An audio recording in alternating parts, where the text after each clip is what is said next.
Hello and welcome to the cast. Because I'm alone, we're gonna call it the Broken Dreamcast because I can, and because it's funny and it's a wordplay on the Broken Dream, aka me,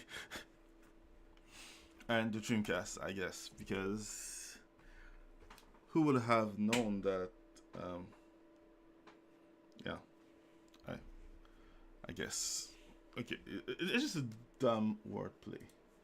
Um, I'm trying something new today because Newer is not here. Um, Usually he's reading stuff, but now it's gonna be me and my uh, AI assistant, and I hope it goes well. I don't think it will be that long because I don't know how good I am at this.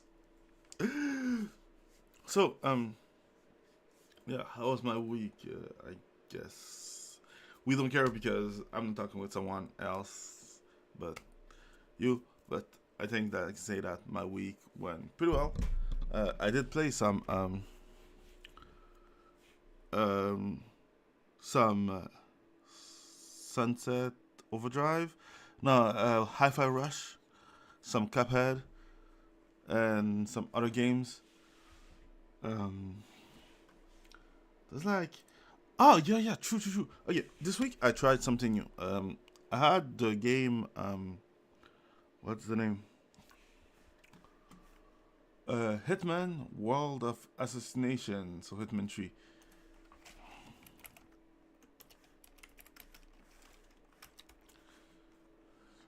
And I will say this: as much as I do love Hitman, because Hitman is great and fun, and you know, who doesn't want to be a Hitman and try something? I would say that this game is kind of special. Like, it's a free game, but it's not a free game. Like, it's the first time I feel like kind of what would be the word stolen? Yeah, I feel like stolen from. Like, so this game is on Xbox Game Pass, right?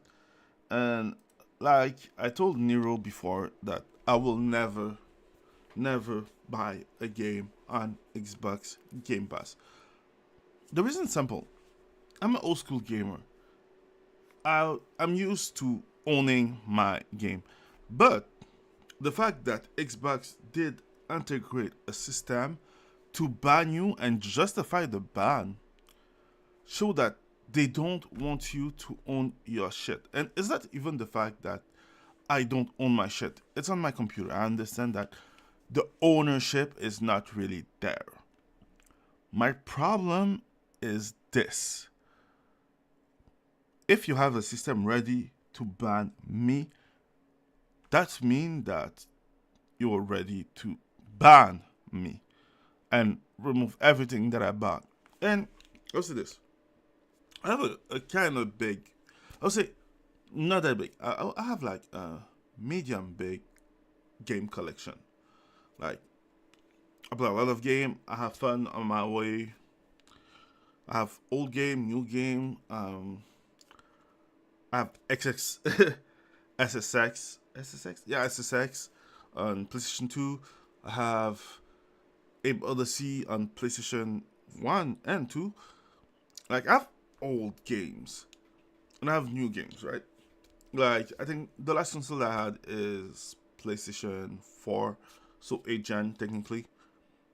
And like I said, I have also Switch, but this is Nintendo. Nintendo still have good game as much as they are a bad company. But the fact that Xbox took the time to install his system and kind of explain it does mean that they're ready to ban you for a comment. And the thing is like being banned online from a game that you bought is stupid. At least you still have the game though, but you're banned from the game online. Being banned from the marketplace where you bought the game for a comment you did online is on another level. And I do not play those games. In my opinion, this is just really, really, really, really, really, really, really, really, really, really dumb. That being said, I was playing Hitman World of Assassination on my Xbox Game Pass, and I'll say that the game is fun. Sorry, needed to drink a little bit. The game is fun. I I like the openness, and it still has like the spirit of getting in one place and you know killing your objective, getting out, and you do your shit. You understand what I mean? But then there's the part where the game doesn't work if you don't subscribe online for the bullshit. And that's my problem, in my opinion, is that I'm kind of. I hate that. Like, that's the best way to explain it. I just hate. Oops, sorry. I just hate having to play a game that's fully online when you play alone. And that's the feeling that Hitman has. I know there's a scoreboard. I don't care. You can just call back to the. What's the name? You can call back to the server, just fetch the information. It's not that important. But, anyways. The game is fun. Assassination. The way to play it is fun. Learning the control is fun. There's not really a tutorial. I think that they assume that you did play the game already. And I would say this. It's a good and a bad thing. I had to I had to click all the button on my keyboard to see what's happening in this game and what does what. So I find it out. And the good part is that the game is, we can say it, fun. I had fun playing the game. Maybe not the best game ever created, but for a assassination game, and the fact that I can be slick, I had all my needs met. It was fun as hell. I was thinking about doing a stream about it, like playing the game online and everything. But yeah, we're gonna see. The best game I ever played, kind of. So just that. What else did I play? Yeah, so Hi-Fi Rush. Finished playing some Cuphead. Yeah. I'm still looking for like new game on Xbox. As much as I will never buy a game on Xbox, I love their system. Like, just don't forget the game is not yours. Just that. If you have that in mind, you're good.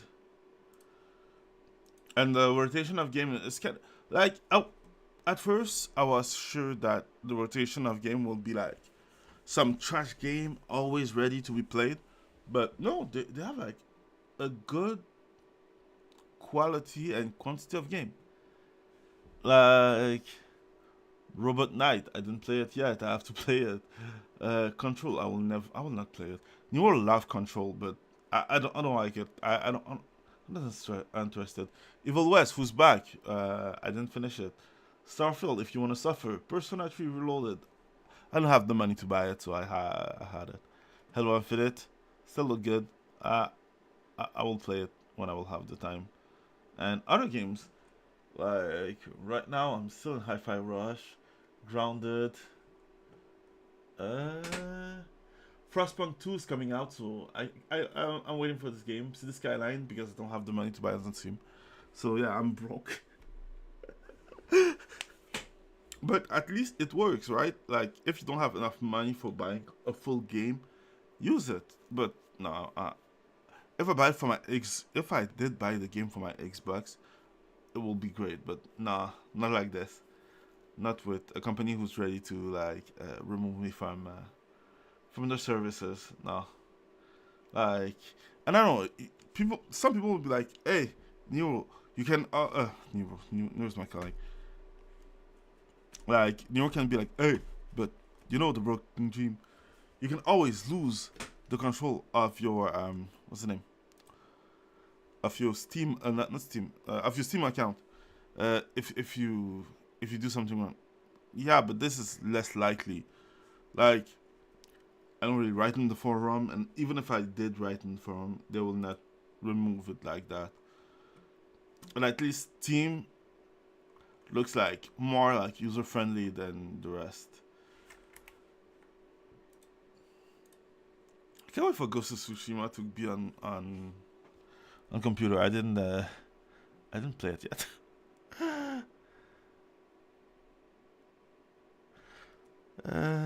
Anyways, all that to say that, yeah, this is just really, really, really, really, really, really, really, really fun, and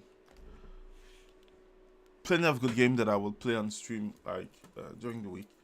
I want to stream just a little bit more, so yeah, I'm gonna find a way to come stream like 1 to 2 days more, because yeah, it'll be fun. Also because Nero right now is like at 31 sub, and I'm not at 31 sub, so I will appreciate it to like just get over Nero, because yeah, fuck Nero. With the friends as well. So yeah, there's that. That's for the week. Steam, what's new? Peach gonna. What? Massimo, Steam. Stream that new Peach game. Stream. Wow. Hey, I won't lie. I don't have money for that game. But if I do, I will get like a stream deck for Elgato streaming stuff to stream all my Nintendo games.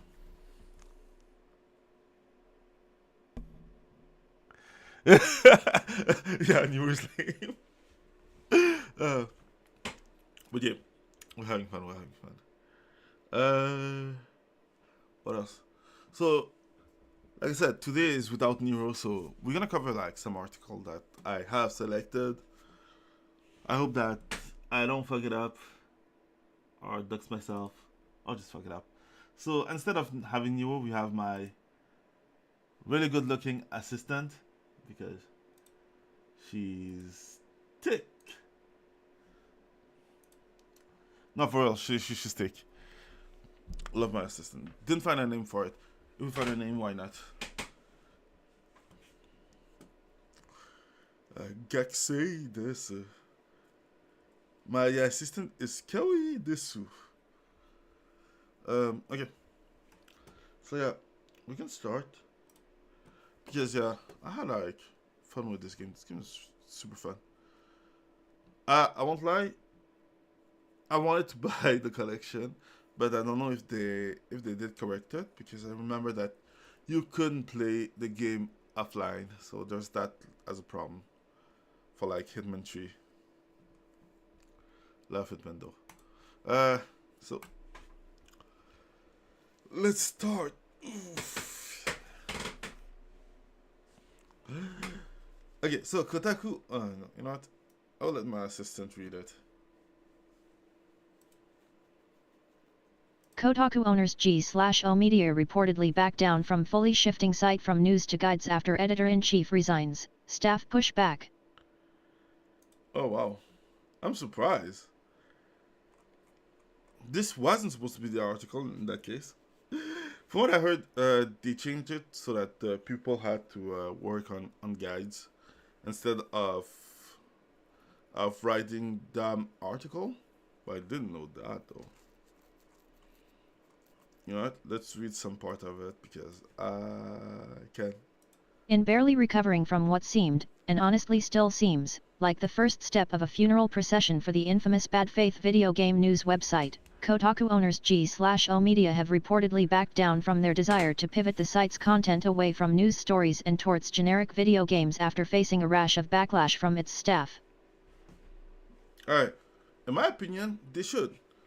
Like, I can't wait for Kotaku to be gone. Wait, I think I have a meme for that. Let's see if I have it on my computer. Like, they were like the meme of the, you know, meme the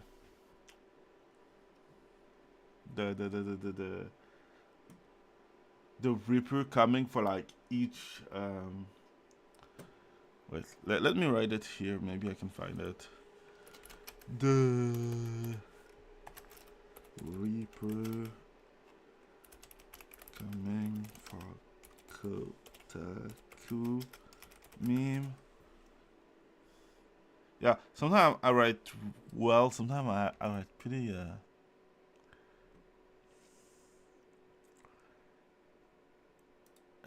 shit. Okay. It's not the best. Uh okay, they don't have the one with Kotaku. Okay. Who cares? This meme? Yeah. Shouldn't be that difficult. Yeah, this meme, but instead of this is supposed to be Kotaku. You know what? Let me just download it. I'm gonna recreate it anyways.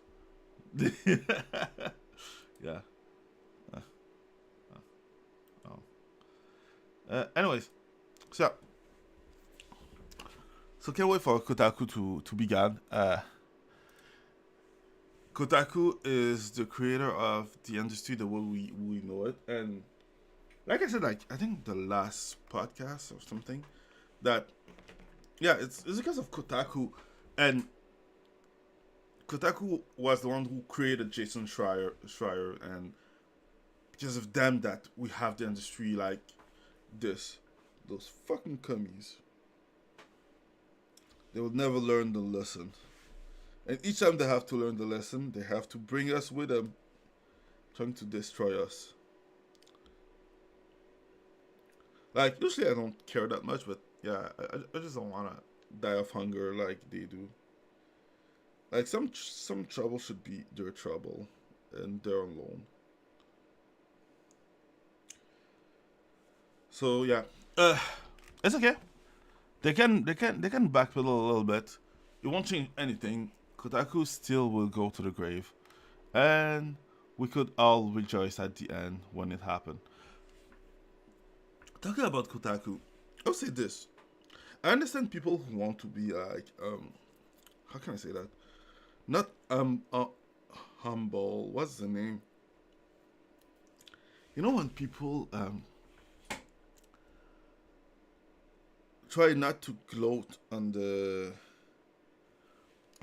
bad luck of some people. Sorry, I had to drink something. So yeah, I know I understand when people try to not gloat about the bad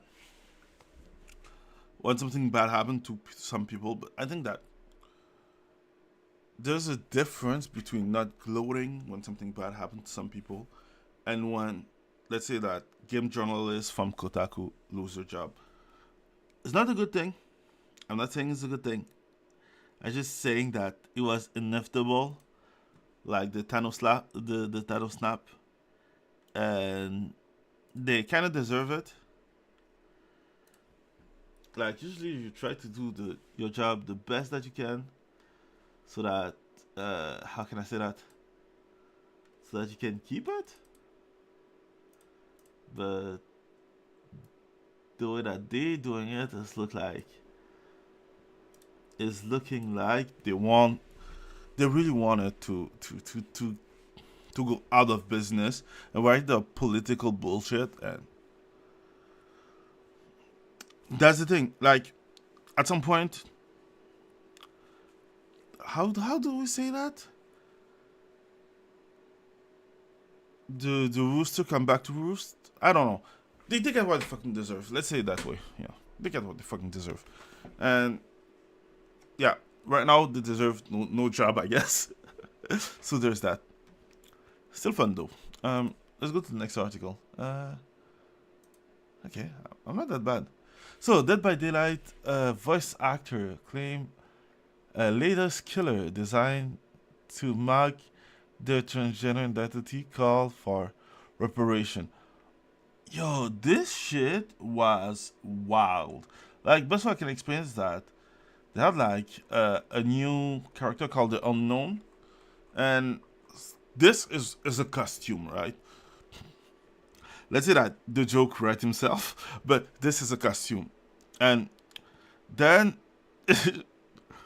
the person asks for like reparation, then they backpedal, then they try to play the victim, and then they backpedal again. So I don't know. I just find it really uh, more funny than anything else, because I understand. Hey, it's an opportunity to make more money for free, and who doesn't like free money? Like, I like free money.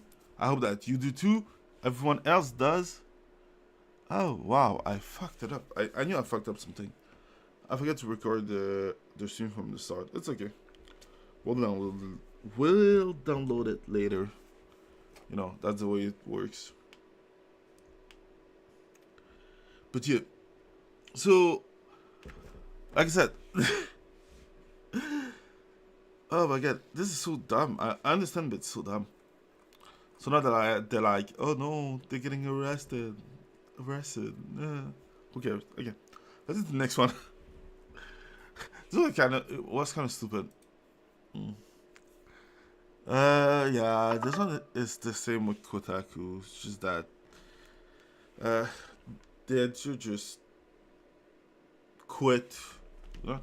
Oh, that's my. Kotaku editor Alyssa Mercanti lies about Sweet Baby Incorporated backlash during CBC radio appearance, claims Steam curator list was made to prevent people from buying and playing these games. Yeah, oh, okay, this one was another one. And this is the reason why they... This is why they lose their job, I guess. And I find it funny because...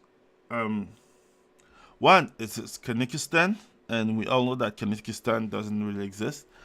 Two, I don't think that they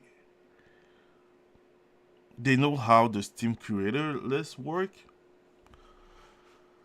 I would say that people who know about gaming will already see that is a lie, because if you know how Steam works, you already know.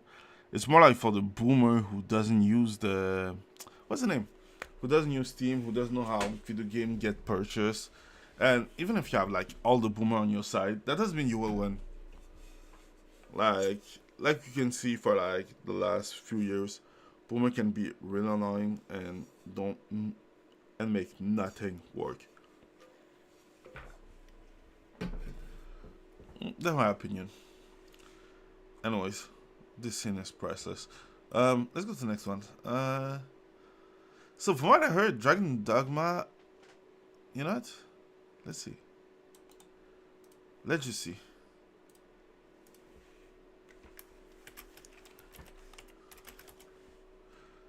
Let's just see, because I have no idea. Like, I didn't start playing Dragon's Dogma though. It's like, it looks... Ah, fuck. How?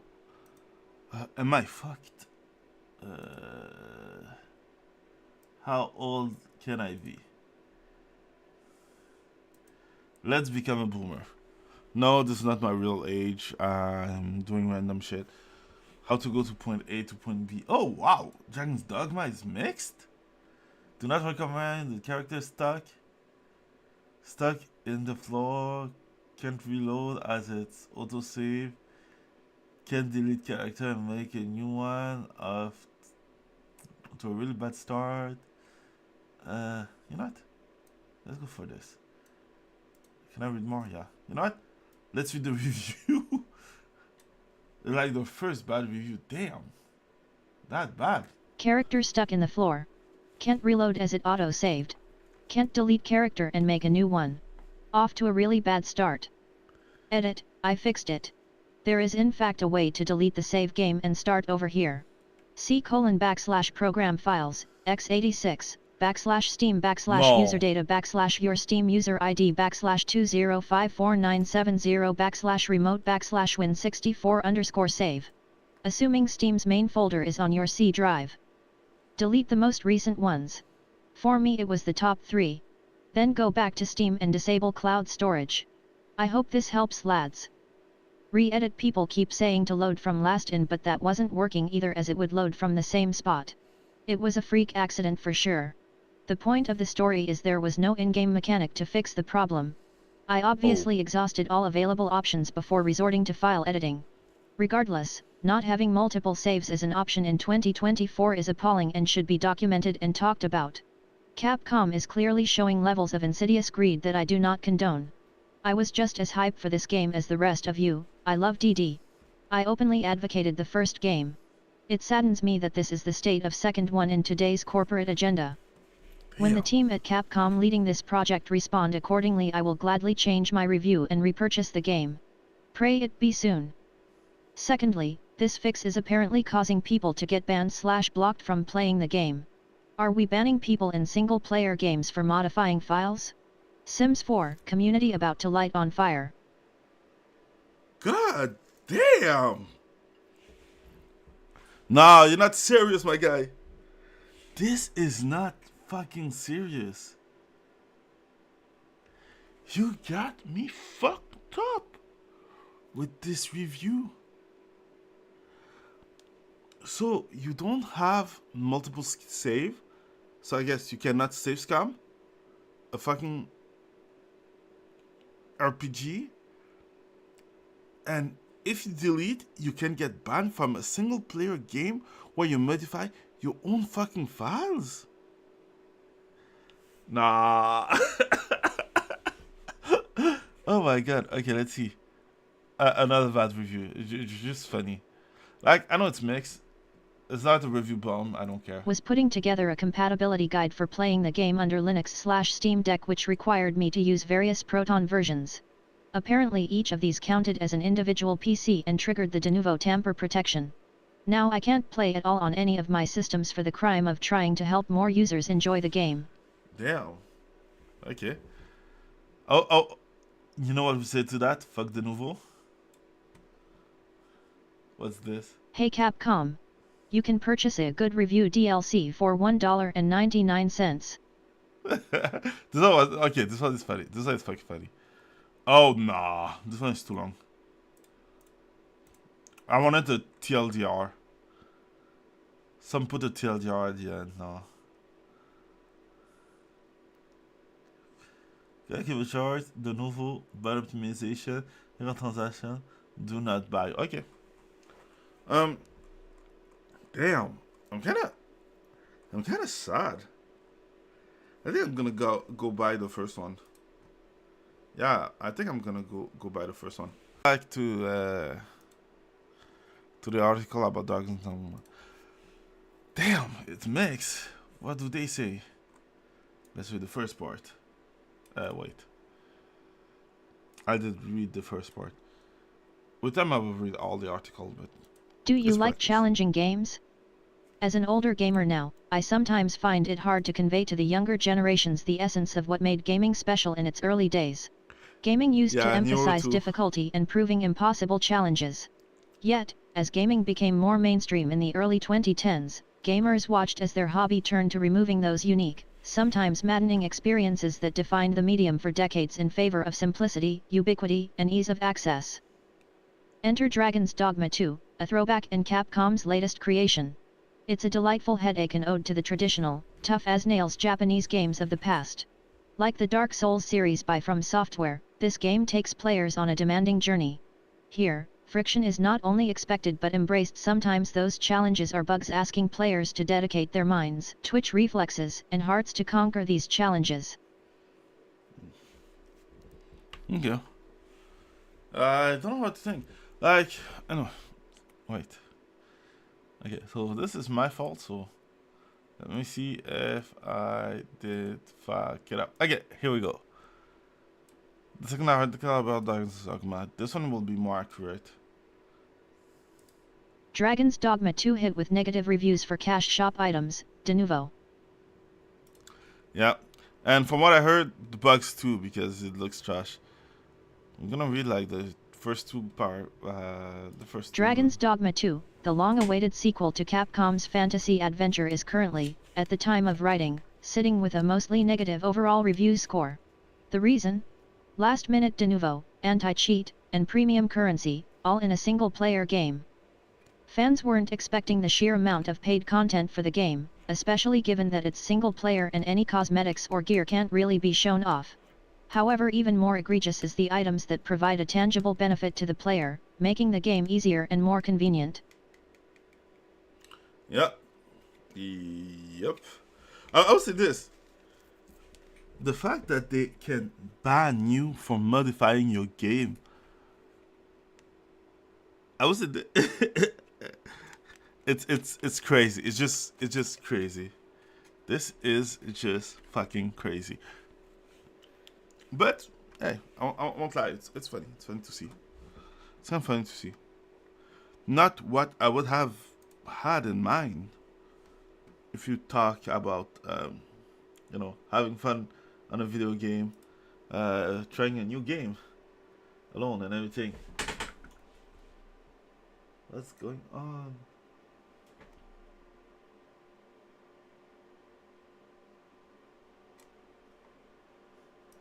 But yeah, damn.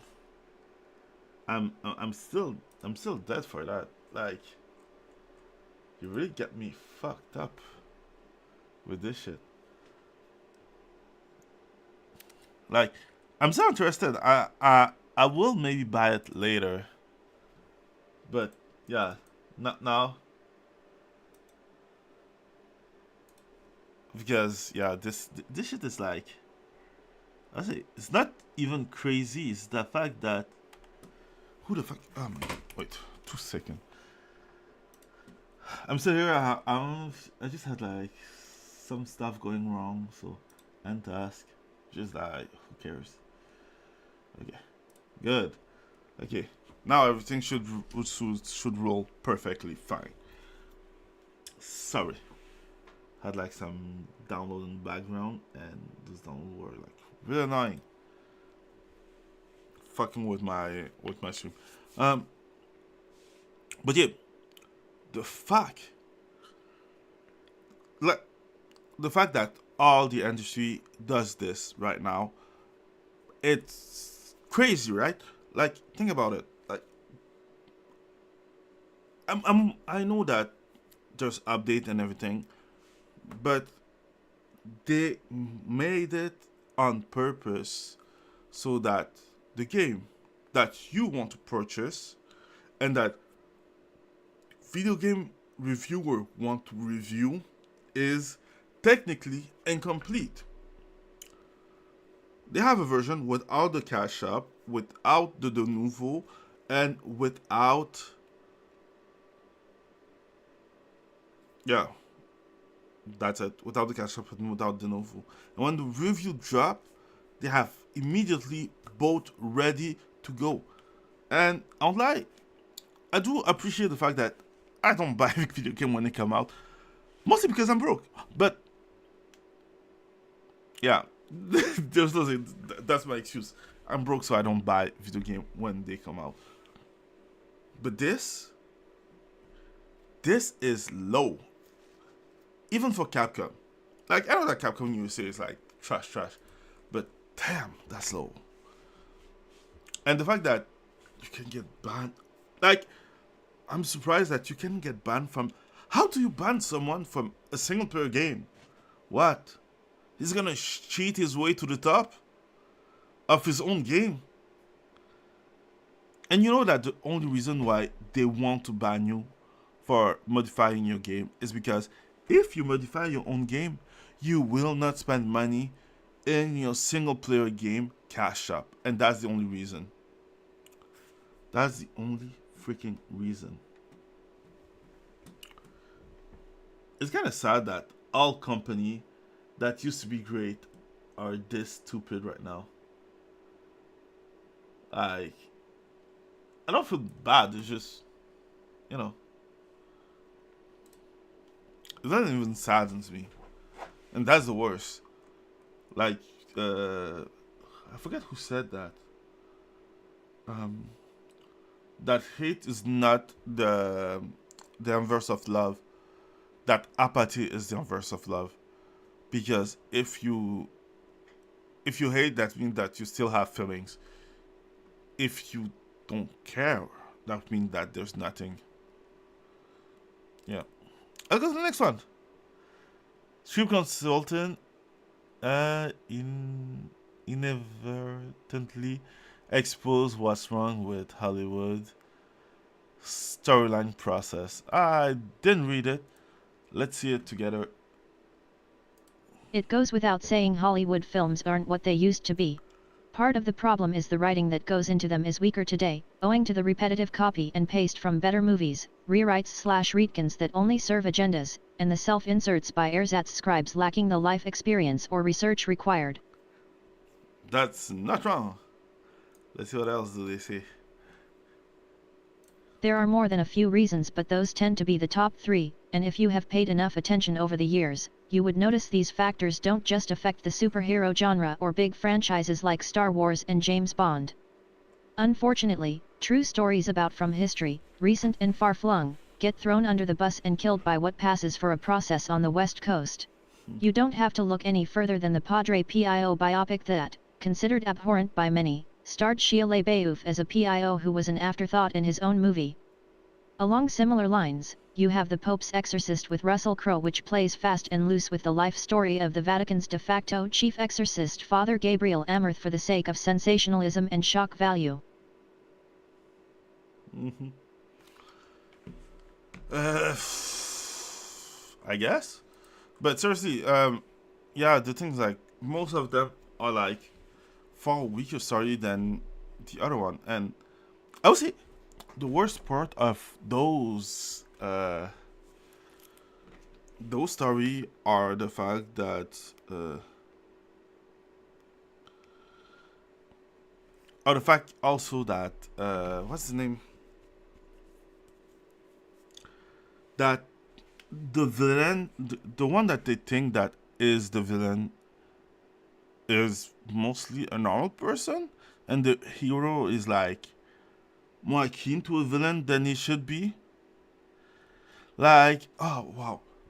Okay, if we have time, I will do this because I think like the last video of Saladino covered perfectly, like the difference between the interest of the man and woman and how it feathers on to the video game development right now in modern day, because you know everything modern day sucks kind of. And he said that I'm thinking about how men are interested in things and concepts, and women are interested in people, but more so in the way that people more so in feeling between people. And from what I, yeah, he's completely right, right? Like, there's nothing. I was say, oh no, there's not nothing. How can I say that? You can see it because something should feel right. Like, this character should feel like the hero because he saved the right people, but the character act philosophically and integrally like the villain. And those were it's just kind of funny in my opinion because no, that's not what they tried to do, but that's what happened. Like I was working on yeah, I'm still working on it. I'll bring it out when I will finish because who knows. I was working on a video about the difference between what's the name, Robin Hood and In the Shadow of Lupin. And the thing's like, I won't lie, I watch Robin Hood in English, but Lupin, I watch it in his original language, who's French. Because, yes, ma baguette, I know how to talk French. I won't say in French, but yeah, why not? But I know how to talk French, so there's that. And one thing that I find funny with the fact that those two is that those two have the same idea conceptually, right? Um, it's a reimagining modern day of a book, and finding a way to integrate them in the real world, right? And with a diverse cast. But the thing's like one feels so natural and the other is utter trash. And that come from me. I'm scared to watch the third season of Lupin because even French start to, I won't say go woke because they're naturally progressive, right? Every idea of progressivism that's everywhere came from France. And there's that. But still, the character, the growth of the character, the idea, the way that some stuff works, even the morality, even the integration of the book, Lupin, the inspiration, everything is there. When you go from to watch Robin Hood, it's like best way I can explain it is that it's the name and the animal mask that's supposed to represent the Disney version cartoon, with the fox, the bull, and stuff. And it's only on a surface level. You don't have like the reference with the books. You don't have like, you know, the way of stealing from the rich, giving to the poor. There's like everything is like so surface level, and the worst part is that Robin's supposed to be the good guy, but when you watch it, seriously, Robin doesn't look like the good guy first, but it's so boring that the most interesting part are the part where the sheriff is on the screen. Make it make sense. Like the best part is where the sheriff is on the screen. So there's that. I just find it funny.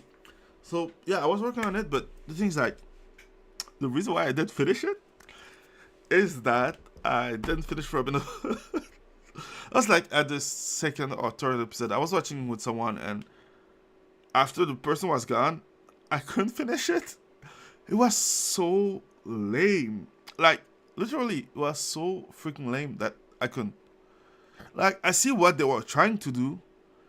I see the potential, but this one was trash. Utter trash. Utter garbage. They really don't know how to create enticing character that you like and appreciate. And that's the thing. Omar Sy is a freaking good actor. And you watch it and you love it. Even the part where they start integrating like some part with colonialism and stuff. You can get over it because it's so good. Like you want to see how he get out of it, and it makes kind of sense, right? Like okay, some part are just dumb. I won't lie, some part are just dumb. There's no movie that's completely perfect. I remember like some part I watched, I'm like, yeah, no, this was it's just freaking dumb. And some parts are just like, how can I explain it? Kind of sad. Like, oh, what? I let you go because bullshit. Who cares? I just want. But in if you watch it completely, Lupin is a great, and I would say great series. Like season 1 is one of the best. Season 2 is still good. Season 3 I didn't watch it. But things like it grabbed you from the start. Anyways, that's my opinion on those stuff. And yeah, they don't have any imagination. Everything that they do is like girl busting their way to the top and creating dumb character with that motivation that act like the villain but are supposed to be the good guy. And that's the worst part of all the Hollywood bullshit that they create right now. But that's still my opinion on that. Oh, maybe one day we will have something that makes sense. Yeah, let's go to the next article. Sorry, I still rambling. Writer Grant Morrison defend Batman no-kill rule in wake of Zack Snyder comment. I don't know what the Zack Snyder comment was, but one thing I can say is that, hey, you see, while reading, I'm getting better at this.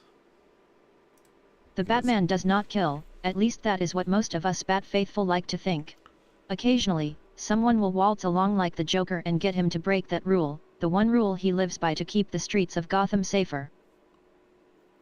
Okay, but that was like in one comic and was the killing joke.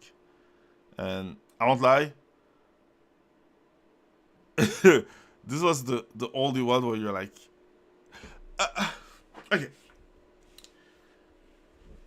The older I get, the more jaded I get. Because I feel like Batman is the moral guide of most of our side, when the other side can do whatever the fuck they want, because our side is so focused on uptake and I don't know, like uptake and looking good and being moral, when we are losing with morals. But hey, at least we didn't break the rules, right?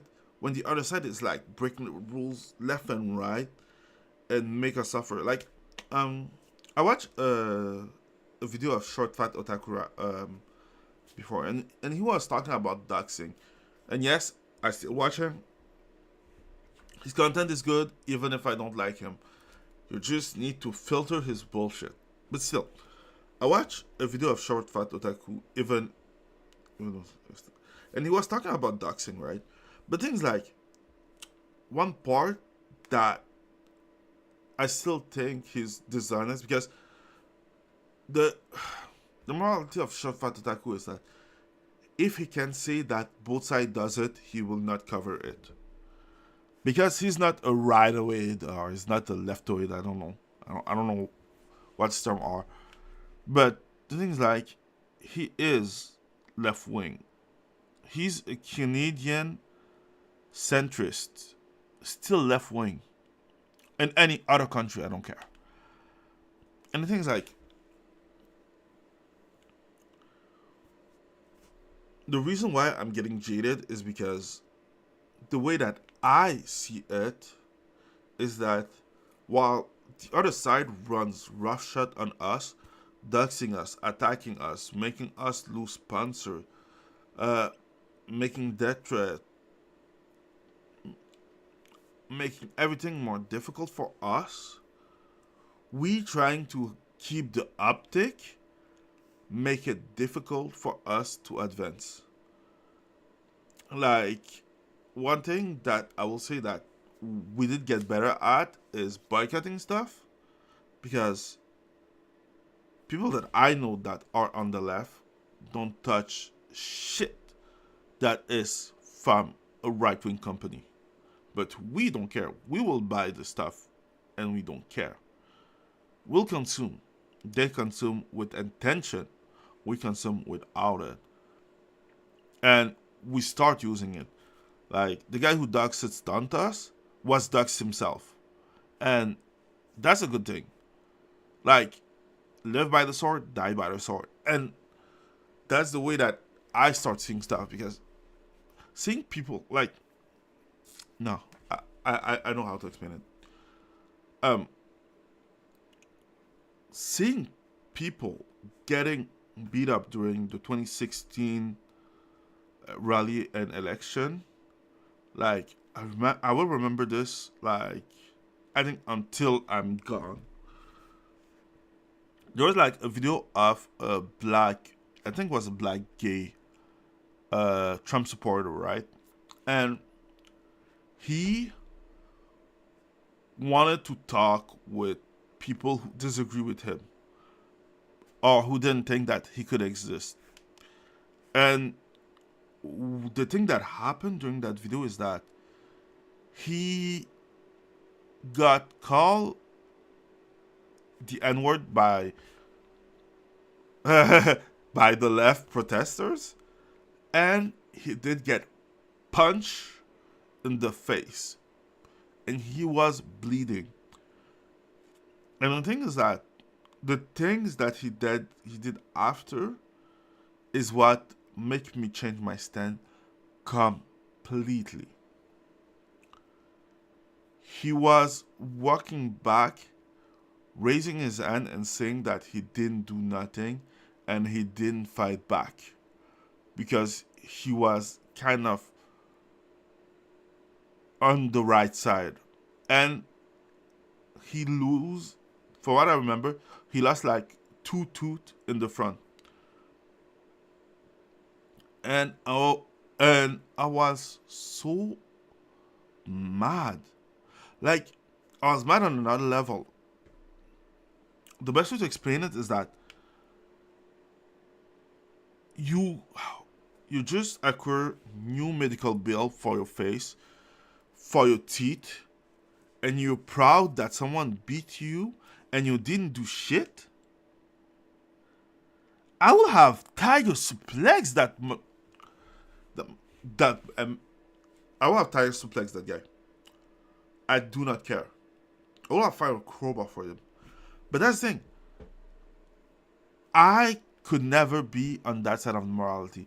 And the way that I see it is that people use Batman, Superman, and all those superheroes, even Jesus, to excuse the fact that they don't act. And the thing is, like, I find it funny because if you watch Superman, Batman, it's different. They have the power to destroy, and they decide not to act. That's noble. People who are weak and don't act, that's just weakness. That's not the same. You don't play in the same field, my guy. Like, best example, not best example, it's a different one. Like, Superman God and Monster is one of my favorite, right? The reason is because he act. But he's different too in the fact that he's literally a migrant.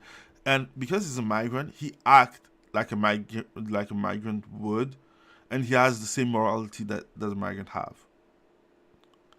Like, there's also the part where it's like technically Zod's son, but that's on the other level. And that's the thing. Like, the no kill rule, I understand it, but I kind of disagree. I just fucking disagree. With time, I became jaded and I just started disagreeing with it. Like, you cannot tell me that I would have done some, how can I say that? You cannot tell me that I can take someone, bring him to prison 100 times, and he come out, and each time he kill 1,000 people. No. I will stop him 2 times, and after the second time, the third time, he fall on the ground and died. I don't know how it happened, but it just happened. That's my opinion on that. Okay, let's go to the next paragraph. I'm sorry. I just start rambling. Related, Batman star Michael Keaton on possibly getting the call to return to the Caped Crusader again after The Flash. I don't think about it much. Zack Snyder is one such Joker who's unafraid to poke the bear of fandom. In Batman v Superman, he had the Bat killing several thugs in preposterous scenarios aping Frank Miller. Let's not forget this is the same man who had Soup's kills to the shock and awe of everybody. Far from retreating from this dubious decision, Snyder routinely leans in and defends it whether we're talking about Batman or Superman. The guy likes seeing heroes stoop to the level of their enemies and casually commit homicide. It's exactly what I was saying. You see, that's exactly what I was saying. Oh, he stooped to the level of his enemy. His enemy are killing innocent people. Like, I don't care. Like, I would not let myself get hit just to be on the high, no, to just not be on the level of my enemies. I will not let myself get deleted of this earth just to not be on the level of my enemies. Think about it. Think about getting like jump and being like, I won't do nothing, just not be on the level of my enemy. No, I will fight back. No choice. Just no choice. I don't know if they will delete me. I won't let them get. I won't let them guess that I should be deleted or that I won't get. Oh my god, this is so dumb. I don't care. I don't care. Like no. Like I understand for Batman. Like I still agree that Batman shouldn't kill. It's his morality. It works, right? But for me, I do not care. No. Am I like get fucked? I will stoop as low as is necessary to still stay alive. Okay, let's go to the next one. The Verge. Okay. The Verge as Parrish admit her Sweet Baby Inc. Defense piece in your how company employee call for harassment and including the detail make it seem like the exciting incident is on an equal footing with what happened next. Oh my god. That's the part I find just kind of interesting, right? Because for those who don't know, how everything started is that some people, and not some people, an employee of Sweet Baby starting attacking something Quartus, the creator of the Sweet Baby Inc. detected, right?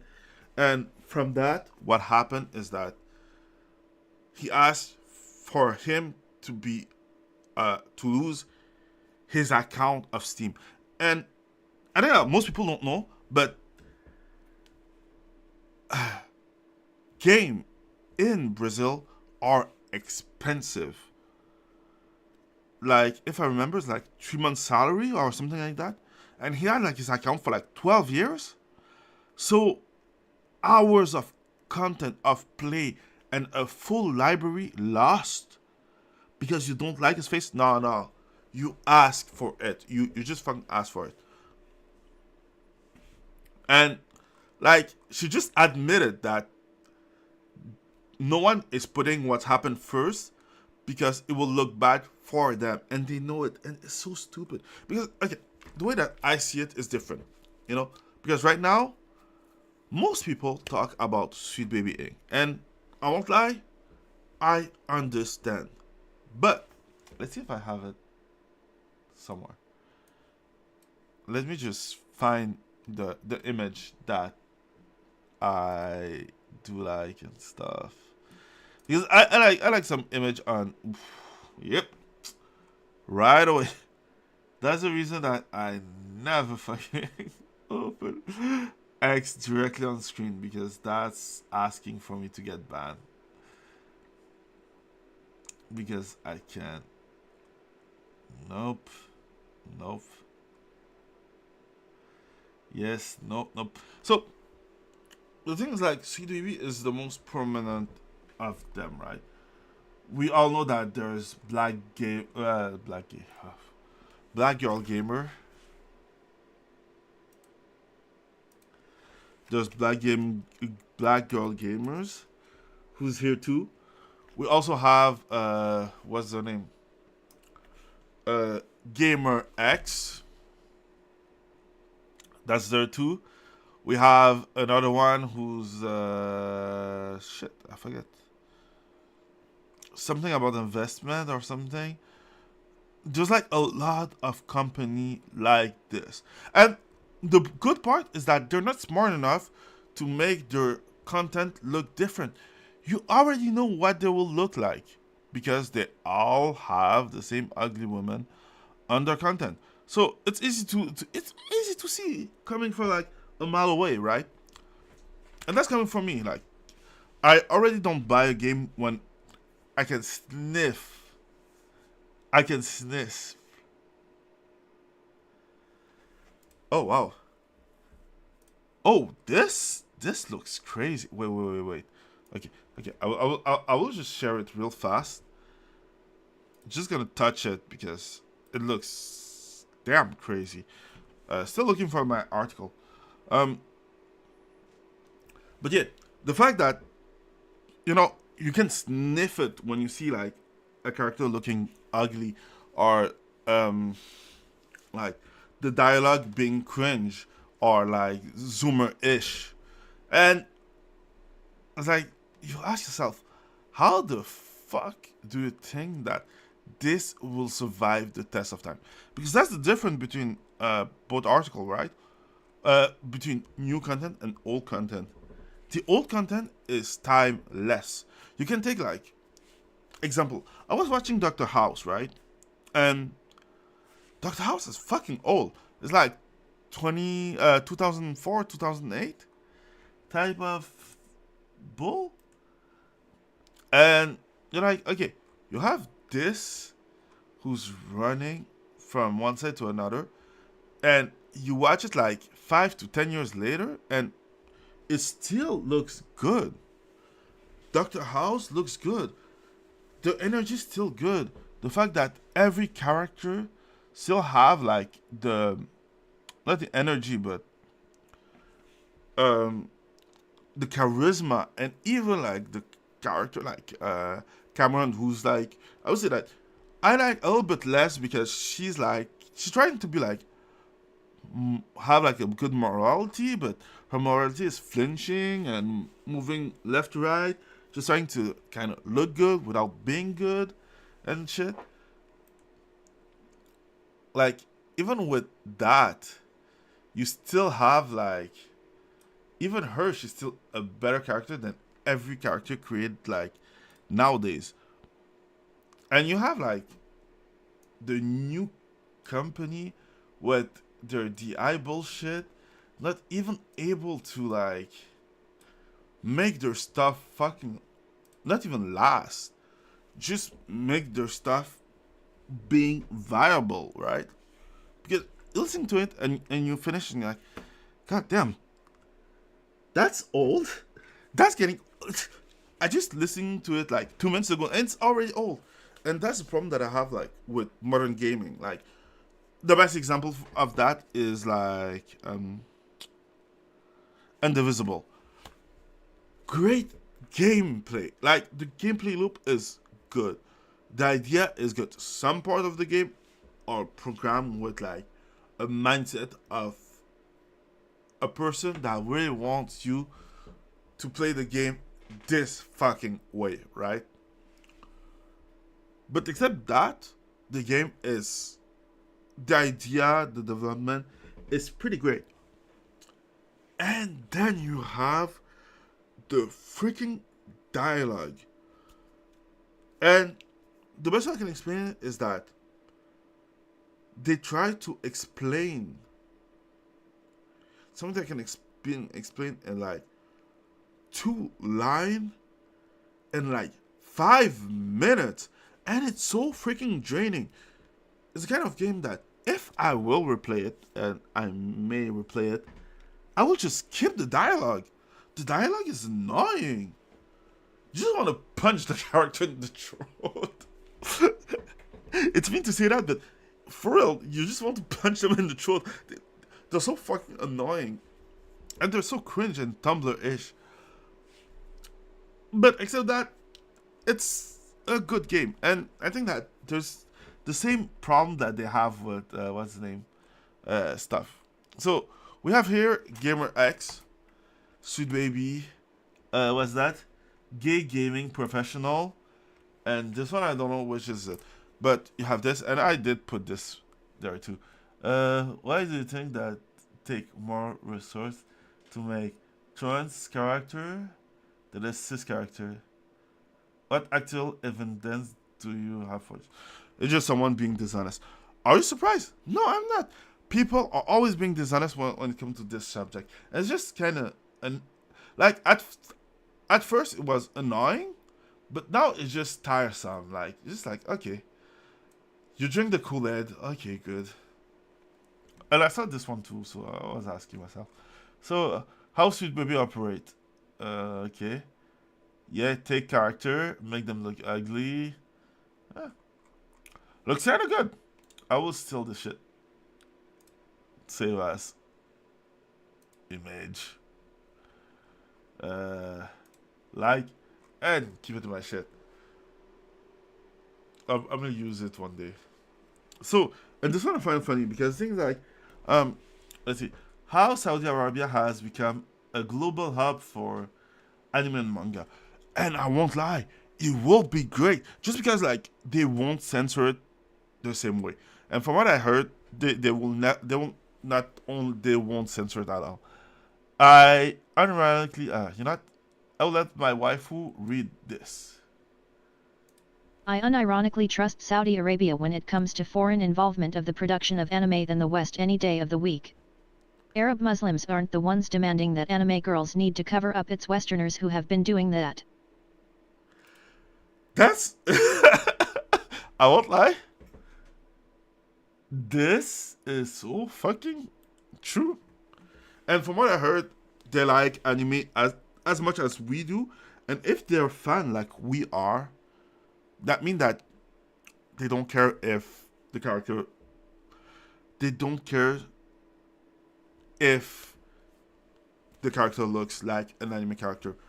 It's just like dumb Westerners who are kind of strange. Like I really can't wait to talk about this with Nero. Like I learned about Ticklegate, but yeah. Anyways, all that to say that yeah, word here. All that to say that they know they're dishonest. We know that they're dishonest. They know that we know that they're dishonest, and I can wait to see The Verge following all his brother and sister, and just crook. That's the thing. And at the same time, they don't have the control of the narrative that they used to have in the past. So let's go to the next one. Okay. Oh wow. I didn't know I had this one. I think I was interested by it. So let's just look at it. It's gonna take like 2 seconds. So yeah. Ripaverse Goes Dark, announces first horror title Bloodruth from Yaira writers the Soska sisters. Okay. At least the wound doesn't From look. DC's House of Mystery, to Marvel Comics' Tomb of Dracula, to almost half the catalog of Dynamite Comics, comic books and the horror genre have always gone hand in skeletal hand, so what better way for Eric D. July's Ripaverse to expand their offerings than by launching their first horror Hand to title, skeletal Bloodruth. Disclosure, this article's author holds a personal friendship with the Ripaverse's creative manager Andrew Rodriguez. Okay. Yeah, I just loved. Okay, I have to give him this.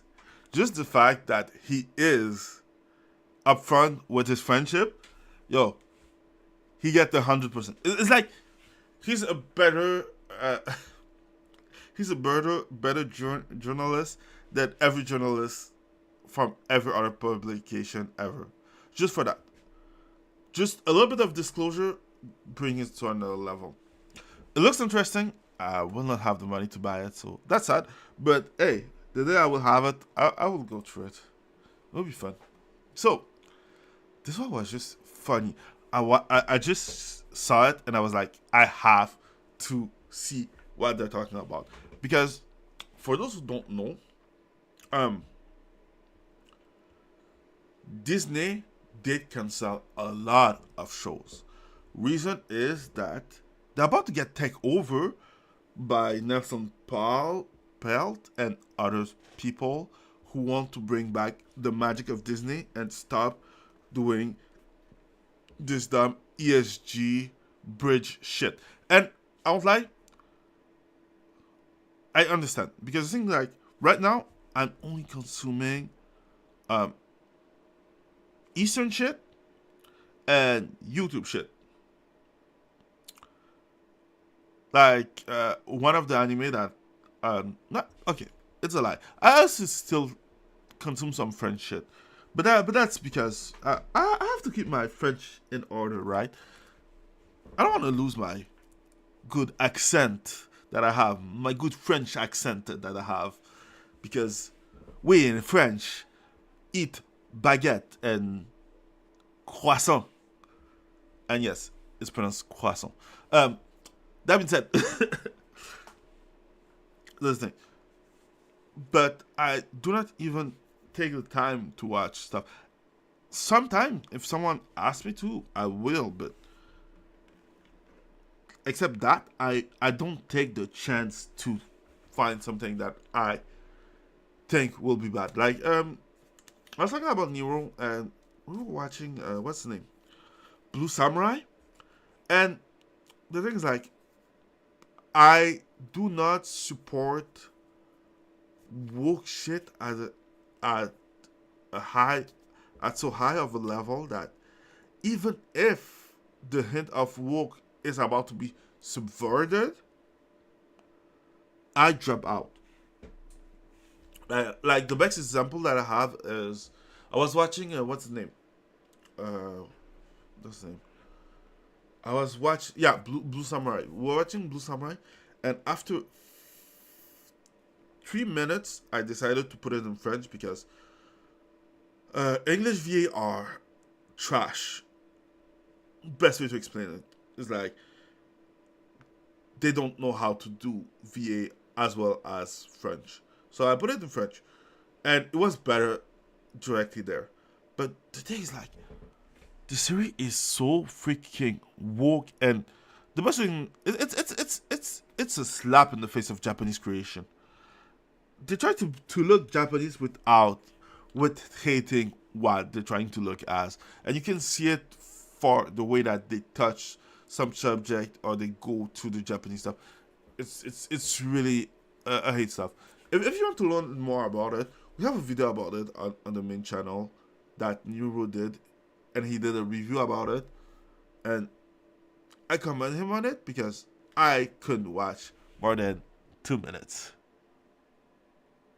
Yes, I am French. Not bad yet. But yeah, so there's that. And because of that, I don't watch as much Hollywood shit. But yeah, so Marvel Studio TV boss confirmed Iron Heart, and it's gonna be trash. And Wonder Man, nobody cares about Wonder Man. Nobody know who Wonder Man is. Like, even I know who Wonder Man is, and I do not care about it. But yeah,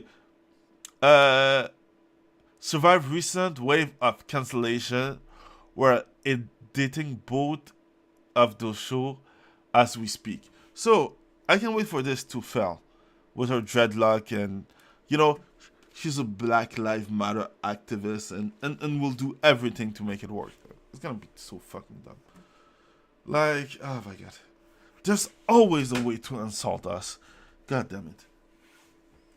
In providing an update which unfortunately seems to go against the studio's previously declared mission of better curating their output, despite their recent wave of project cancellations, Marvel Studios exec Brad Winderbaum has confirmed that both the Ironheart and Wonder Man Disney Plus series are still very much on track for release.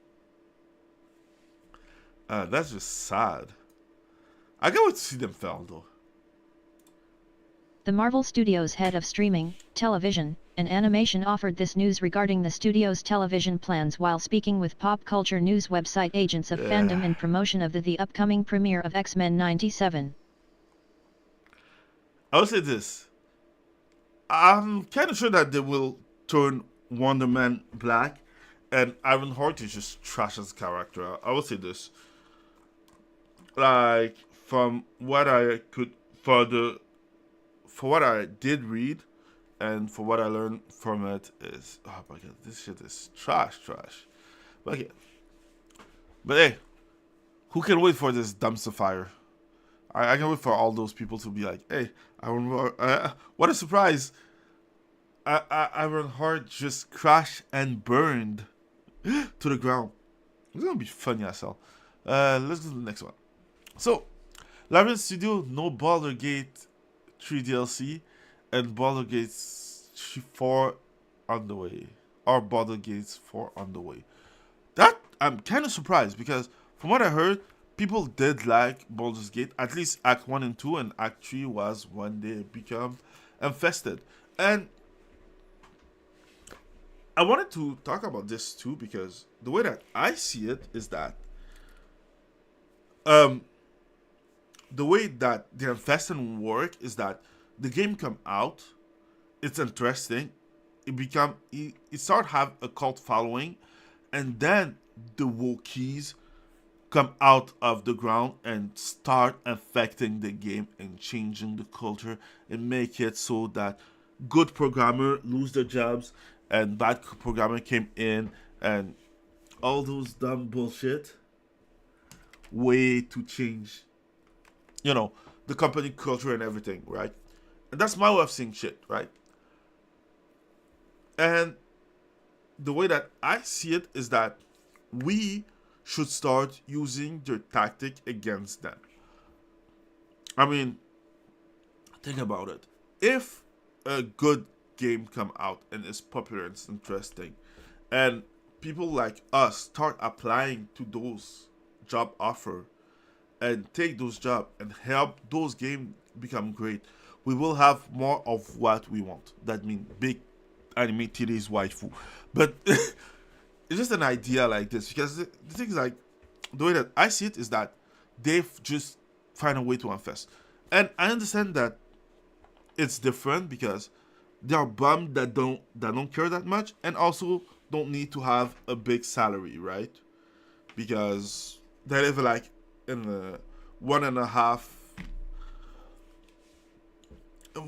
apartment with five other people and 6 cat and 9 dogs. Like they don't need that much of money, and we are more ambitious and have more needs and need more money. But it will be a great start because things like if we use, like we said at the start, using their tactic against them works, and we should do it a little bit more. I'm saying that not because I want to. It's just that it's kind of true. It's just kind of true. Like infiltrating the work, taking their job as diversity, inclusion manager and shit, and you just fake it because you already know what to say. Oh no, this is not woke enough. Oh, what? And after that, you use that against them. They create a woman who looks manly with not a lot of breasts, and you come in and you're like, no, this character is not really diverse. Like she looks not like a woman, and we want to include new women with big breasts too. And I don't know. I just pitting some ideas. Larian Studios founder Sven Vink announced today at GDC that there are no plans for Baldur's Gate 3 expansions or DLC, and that they aren't working on a hypothetical Baldur's Gate 4. Vink spoke to a small crowd at GDC, saying that the company is done with the Dungeons and Dragons IP for now, and that it's up to Wizards of the Coast where they take it going forward. So while there could be a fourth game in the series, eventually, it seems like it won't be coming from Larian Studios. I'd say we're about due for Neverwinter Nights 3 anyways, or how about Anywhere Off the Sword Coast? I was like, Neverwinter was a pretty good game. Neverwinter's Night 2. But I don't want Larian now doing it. It would be great if they trim the fat first before doing it. But that's my opinion. That's my opinion. But yeah, I'm kind of surprised, but knowing that Wizard of the Coast just dropped some employees and some shit, I'm not that surprised. Make kind of a sense. Okay, let's see this. So this article I did bring it just because I love how Japanese people don't care. Like I say, don't care. It's not that they don't care. It's that we're gonna go through it and I will explain better. Okay, so Shinji Mikami established a new game development Kamui. I forget what Kamui means. We're gonna start by the two first paragraph. Should be fast. Roughly a year since his departure from Tango Gameworks, veteran developer Shinji Mikami has once again launched a new game studio. The new studio, Kamui Incorporated, was revealed via his connection to Shadows of the Damned, Hella Remastered, the long-awaited remaster of the cult classic he co-produced with Goiki Suda 51 Suda. So, the reason why I love this is that right now in the West, the way that it works is that, oh, the industry is going woke, the industry is going woke.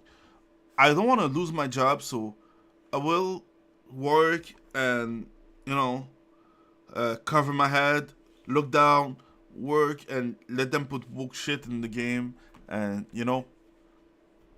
it's okay, just need to work. But in Japan, each time they're not happy, they go create a new studio immediately. It's like the creator of Yakuza created a new studio like sometimes ago. The creator of Bayonetta did start a new studio also. Like, they don't fuck around.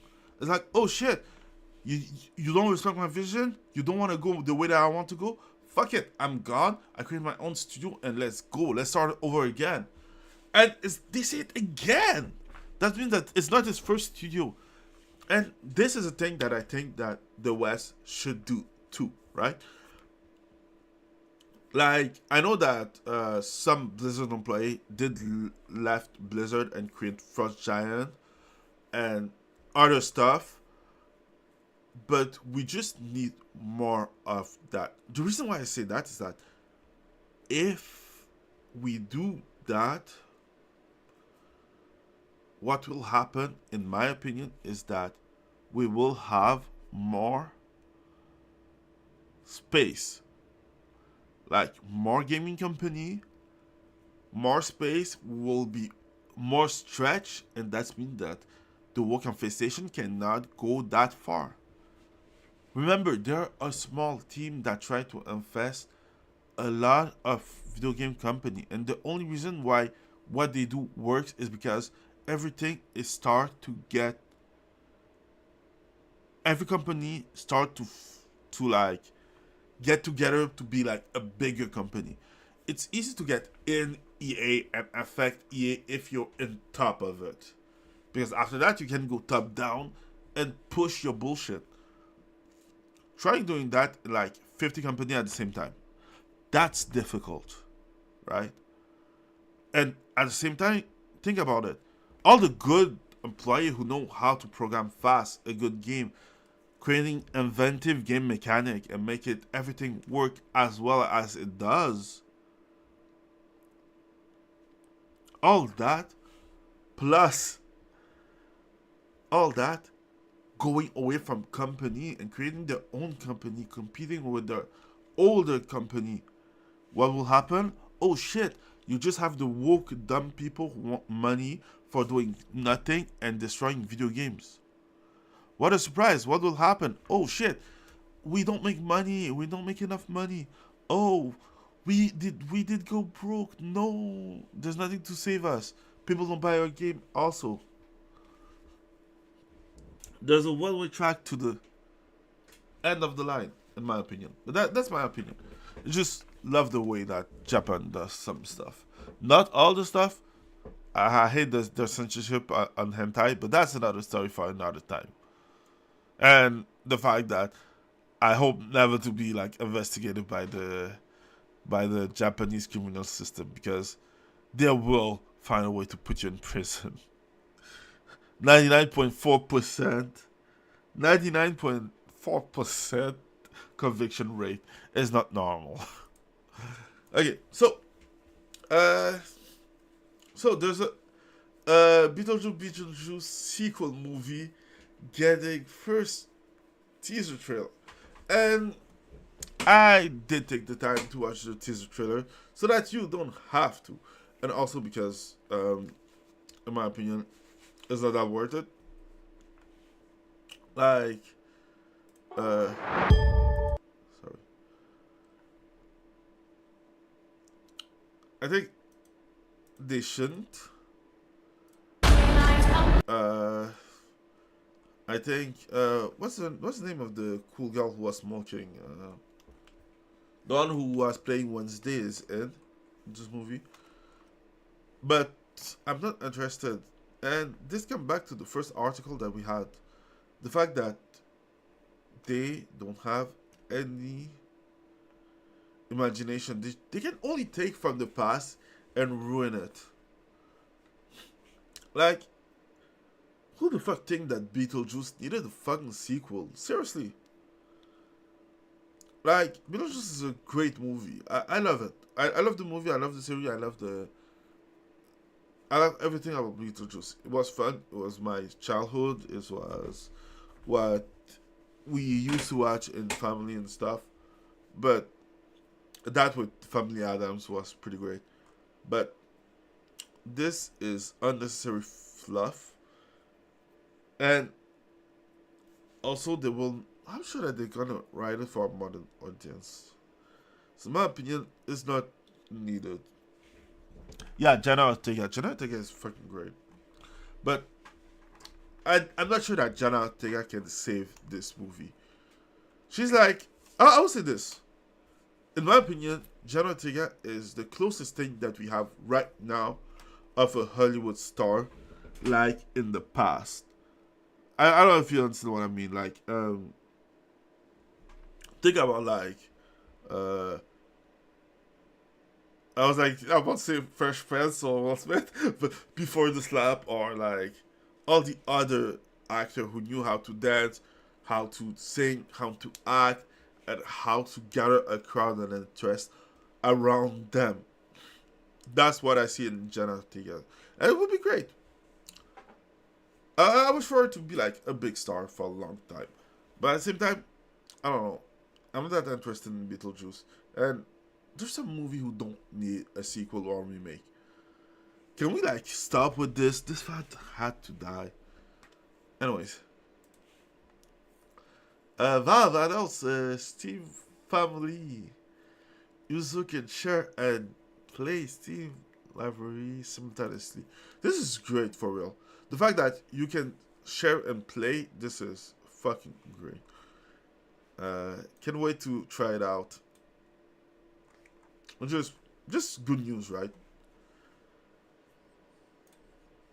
So yeah, GOG game will be played via cloud streaming with a new Amazon Luna partnership.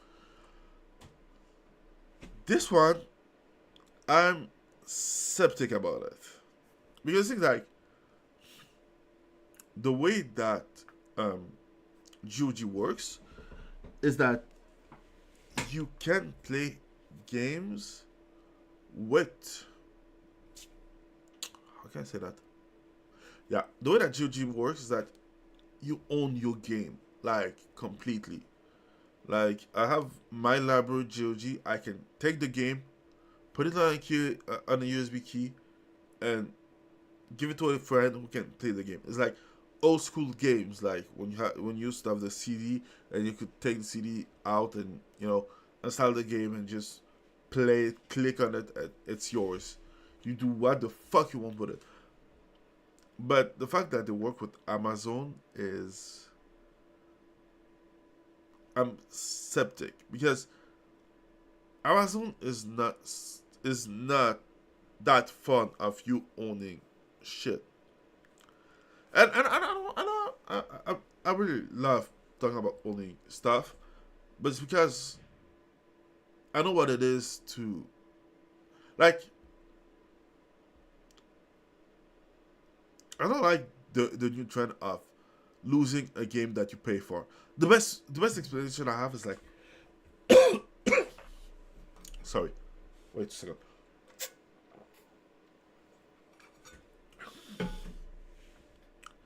The best example I have is like on my PlayStation I had like a PlayStation Plus account, right?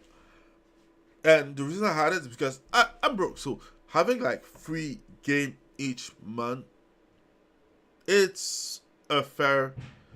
Okay, having multiple game each month for like less than $2 a month sound a fair game for me, right?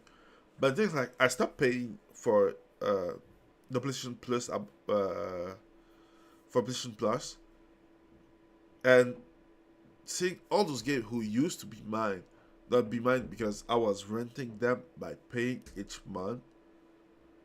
It's so aggravating. So it's not the first time that happened to me.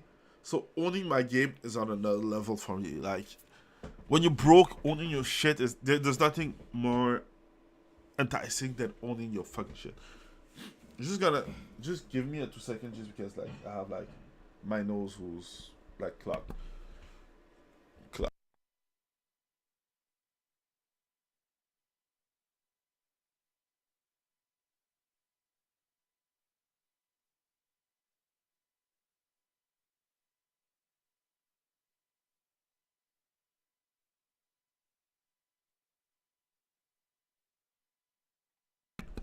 Okay, cool. Sorry, I'm back.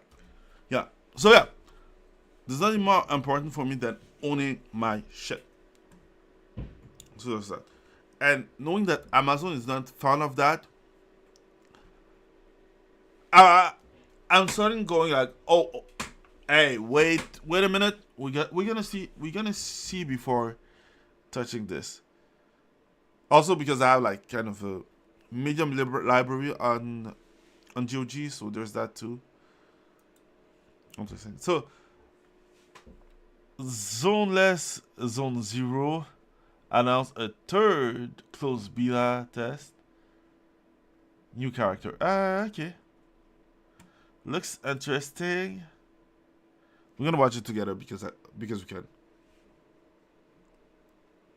Hoyoverse.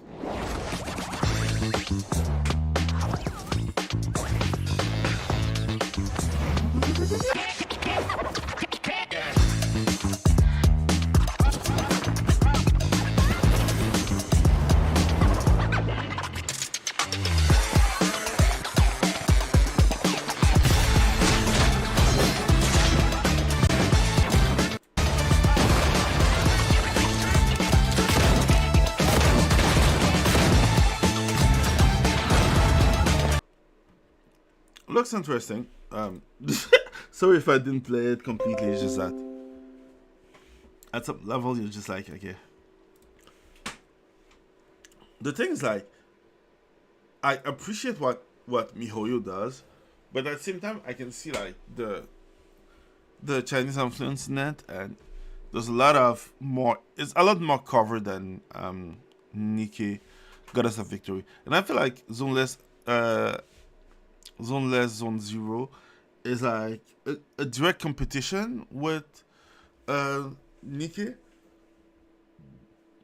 But I'm sure that the game will do well anyways. And while talking about this, this thing made me think. And not like in the sense that you think, is that I'm I'm playing like cell phone games since like how many time?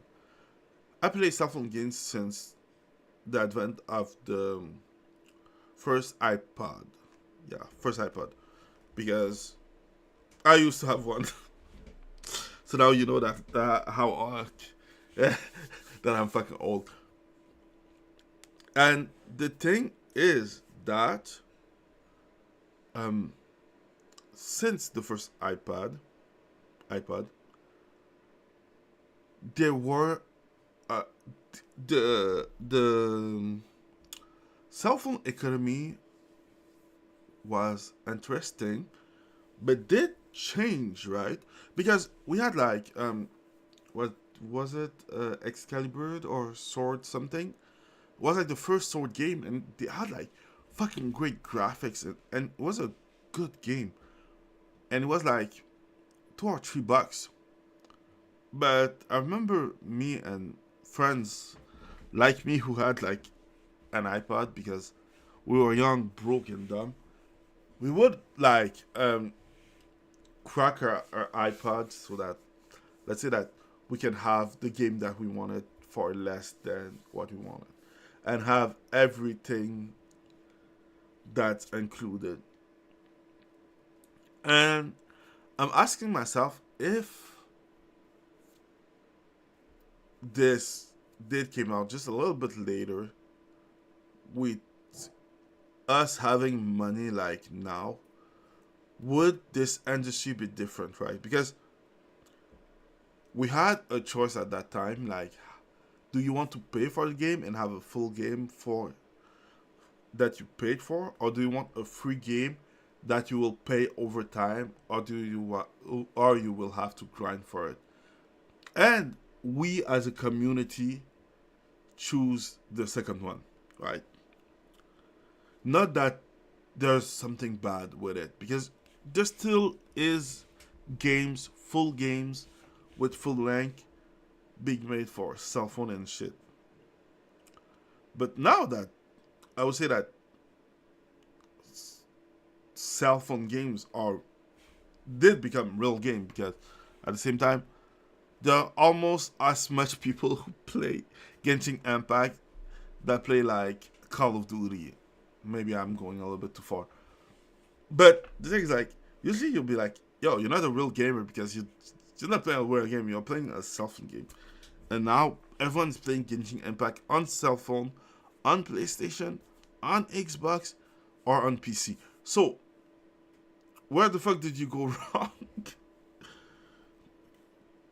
Because in my opinion, it's a full-fledged game that have gacha mechanic. And things like, I would say, that part too did change. Because before, I used to hate gacha mechanic. Until I played, until I stopped playing game.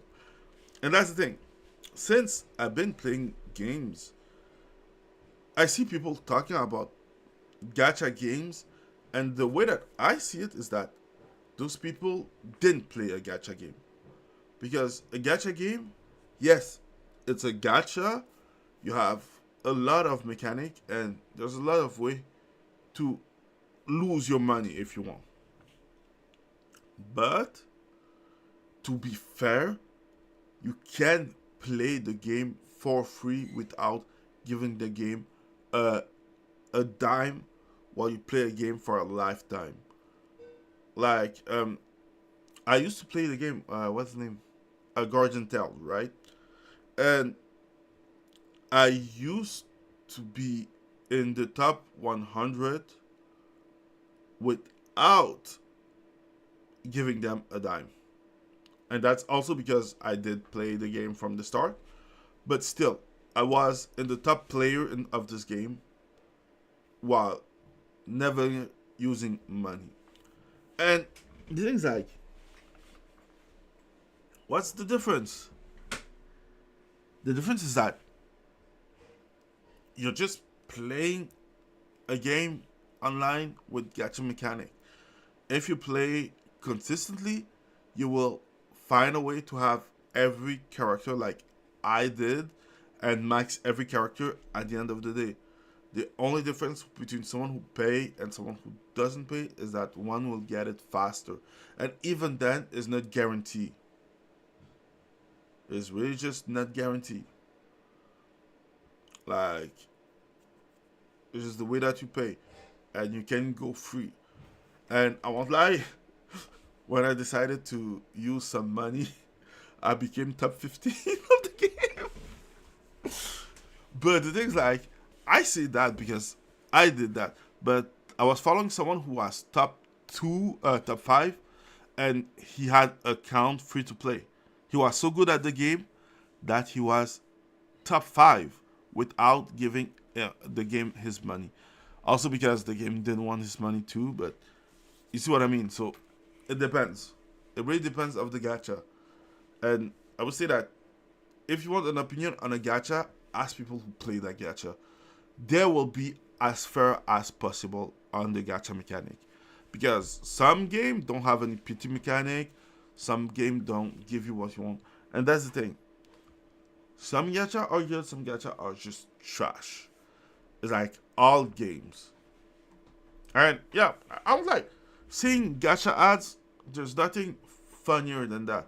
Like, there's like, what's the name? Oh, wait. Like, all the ads for gacha have more boobs than the a video game that will come out like nowadays.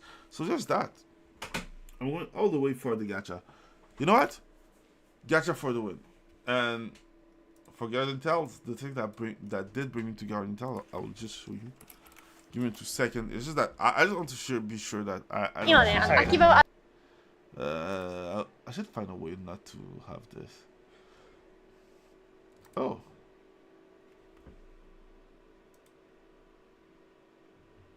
Anyways, Guardian Tales. Also, the story of the gacha are so fucking good. Like Guardian Tales have like one of the best story that I have.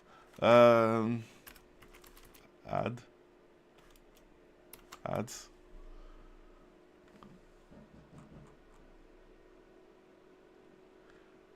Tales. Sorry. Yeah. So this was the Guardian Tale ad that didn't bring me. Still there though.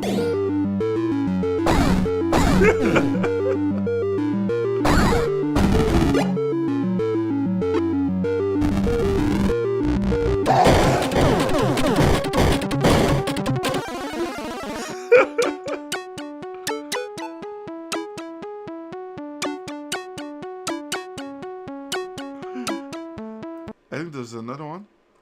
Yeah, let's created by Kakao Game. Is it this one?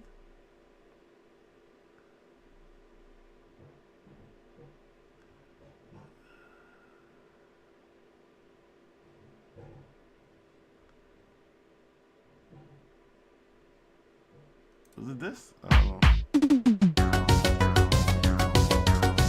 Yeah, they have two platforms. Like right now, they have like they had like a collab with the day I was from Canada as a slime, and yeah, it's pretty great. And I will say this: I'm a free-to-play player, so I will say this: I'm still going up. It's just that they have less player. Yeah. Oh, they have like one of the best stuff. Let's see. What's the next one? If you want to play, you can play it. Go to anyone. No, and any two has a lot more activity. That's the thing. I think it's the next one.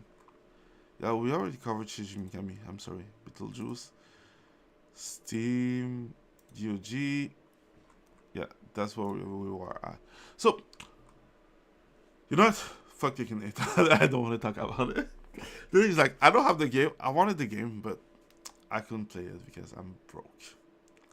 And the thing is, like, in this generation, I just wanted 2 games. Tekken 8 and Street Fighter. I already had Street Fighter. I don't want Tekken 8.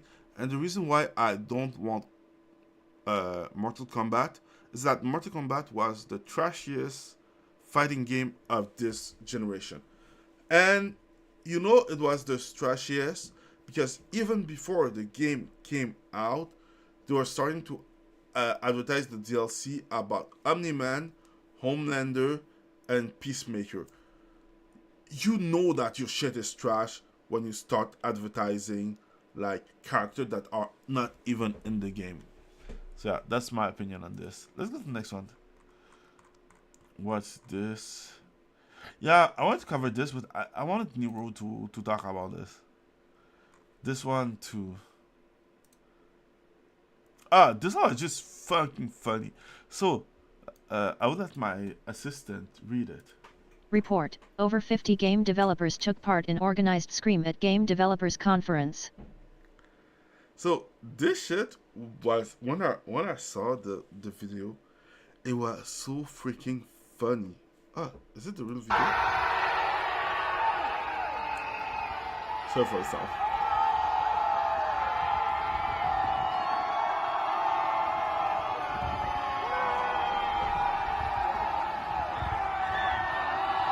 Okay, so this is a fucking meme. This is a freaking fucking meme. You have all those diversity bullshit, and if you see, yeah, they really look really diverse. They look like the same people that you would think, the same white carrot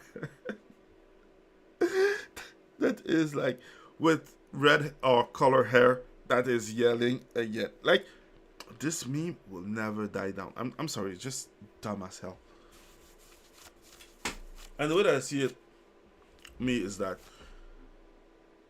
yeah, that's why you don't want the x-axis and in your hobbies. They'll destroy it. Like they have everything that they want. They control the industry, but they find a way to find themselves to be oppressed. This is so freaking dumb. This is dumber than Dumb and Dumber. Okay, so this one can cover it because this one I don't need Nero. It's just that I wanted the opinion of Nero, something, and I wanted to bounce off idea on him. It's just funny to bounce off an idea on him. It's like bullying him without bullying him. So let's go. Kepler Interactive Senior Operations and Growth Manager Lissy Kane rages after Flintlock, The Siege of Dawn added to Sweet Baby Incorporated boycott list. I just find it funny because I just made a video. Wait, can I? Wait. You can do it. 2 seconds. I'll put this here.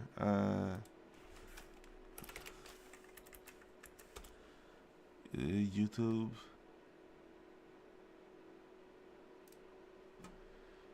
Sorry, you cannot see what I'm doing. It's just that I wanted something real fast. And like always, I keep in mind that I just don't want to share the screen immediately because it's not necessary. It's just that, you know, you don't want to show something that you don't want to show. I know that at least it's YouTube, so it's not like the same. But is this, what is this? No, this I'm doing my part. It's this video. Oh shit. People are fucking lazy and they know that. But by making it easier to see what they're working on, knowing that their name is out, you make that information accessible to the lazy. And that's the part that they don't want to.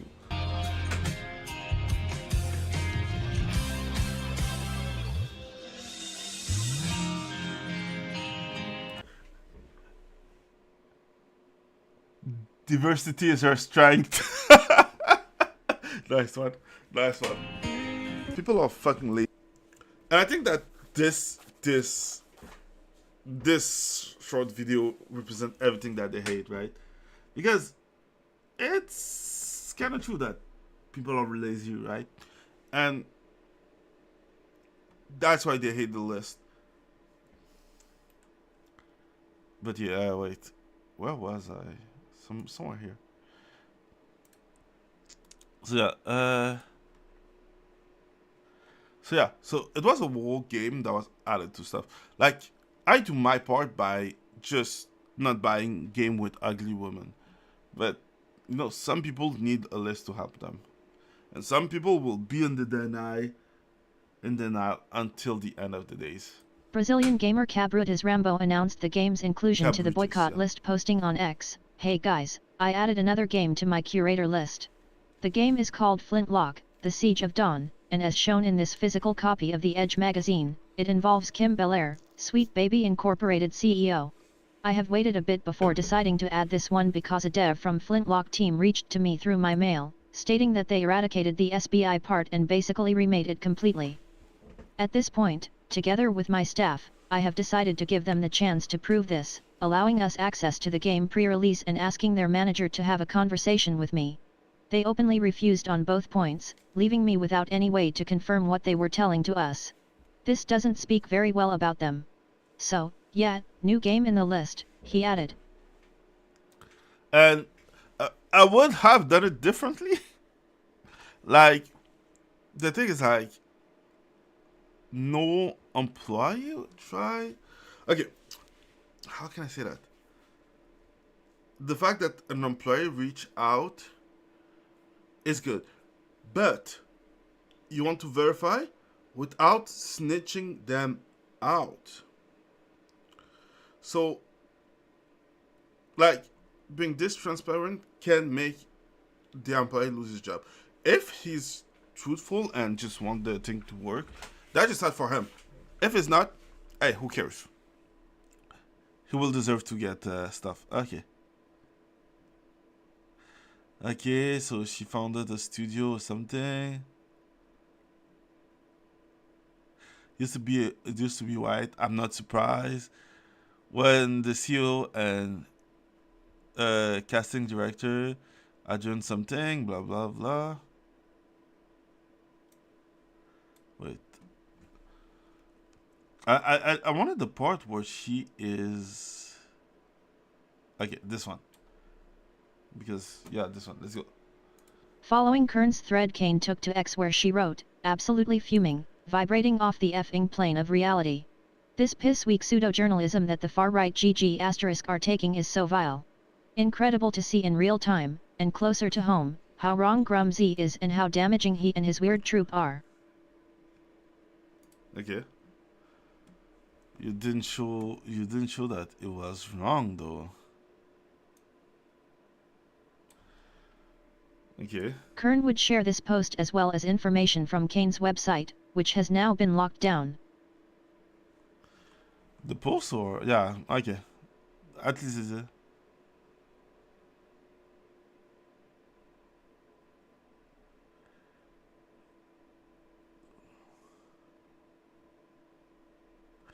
damn. So I guess it's still woke. Damn. Wait, just gonna have this last song. Of note, Kane is the co-founder of Girl Geek Academy, which states on its website that its goal is to bring 1 million women and girls into technology careers by 2030 through a range of programs in industries such as games, startups, 3D printing, design, and aviation.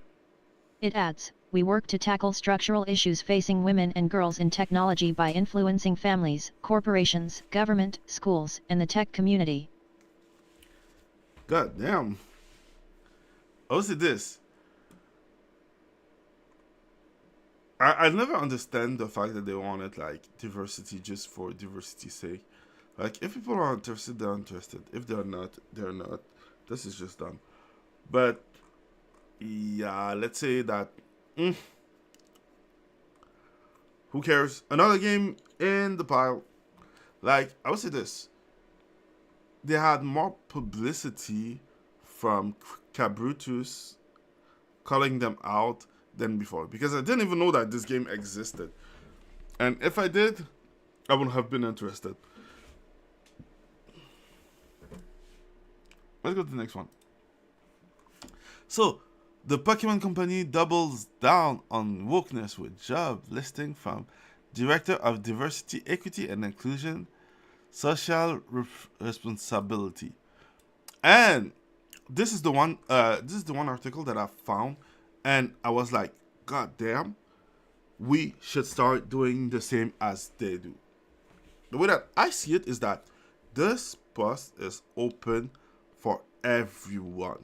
And I don't think like having a DEI diploma or bullshit take that much time or anything. And if not, I'm not sure that they will verify anyways. So just apply, get the post, and when they try to change it and make it more woke, you go, no, this is a bad representation. Make her look more feminine because at least they will represent more of a woman. Even if you want to represent a woman plus, does some woman plus look like a woman or some bullshit? Find a way to just make them believe it, and for that you will be paid 200 grand a year. Why not? It's a win-win. We keep the industry and you get paid. So we should start getting in and starting investigate and infiltrating their stuff too. Because we can just take L's. Like, this is a L. This is the last one that they did. Is it open on this? Yeah, this is the last one that they did. Like Pokemon Go. She's like feminine with the feminine pose, with a feminine looking face. And now she's had like a manly jaw with a reduction, a breast reduction, and the manliest pose possible without even like hips. Because why? Fuck. What is always the jawline? Why do they make her shape like a man? Oh wow. Grooms is just funny sometimes. Yeah. Ah, this is the one before. So yeah, this is my take on this. Who knows? That doesn't mean that they don't suck though. I want to be clear. But at least, if you're in, you can stop them from doing stuff to the American company. What did you say? Let's see. Pokemon is taking those ESG check now. L. No, it's not. I do agree. But I think that it's Pokemon of America, because the only game that they go all the way is Pokemon Go. And one thing that they usually do with cell phone game, for people who don't know, is that they use the GPS tracker to know in which region you are. And because of that, they can have two versions running at the same time and giving you, the Westerner, the ugly woman, the ugly, manly looking woman, while the rest. But that's clear that is Pokemon of America. Like, why not? Let's go back. Not the screaming shit. This one. Former Bungie and Pokemon Company lawyer defends Sweet Baby Inc., saying that the job was to get rid of anti-woke gamer. And he failed, royally. The only thing that he did is he did make himself look bad. And I think that one thing is that we as gamers show that we are done. And that, hey, you know what? What about we help all the company that you are working for get out of business? And we will bring this service to him for free, without a severance package, because, hey, get or go broke. So yeah, there's that. So they've been trying to do it for like a long time. So there's that. Look at the next one. What is this? Ah, this was the meme. It was just funny meme. What is this? Marvel Games announced Marvel 1943, Rise of the Hydra, from director and writer Amy Hennig.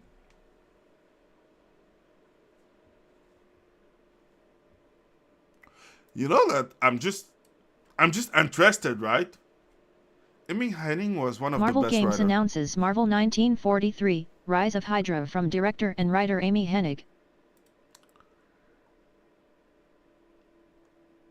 Okay. I like the look of the Captain America. If I have to be a simp, I will have been a simp for this one. You know what? We're gonna do better. Let's just go to YouTube, see what's the like this strike crash. Damn. You know that it's come from a good place when they're like this much likes. They're combing the streets, searching house to house. I'm more new, and that's too many.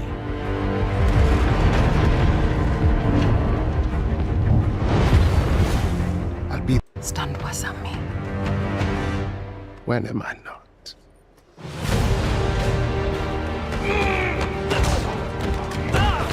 It's better. By the Yeah. I was like, I think it's just because like I'm in a live stream, so that I cannot watch completely. It looks interesting and good, but like I was saying before, I'm still septic. I will wait and see.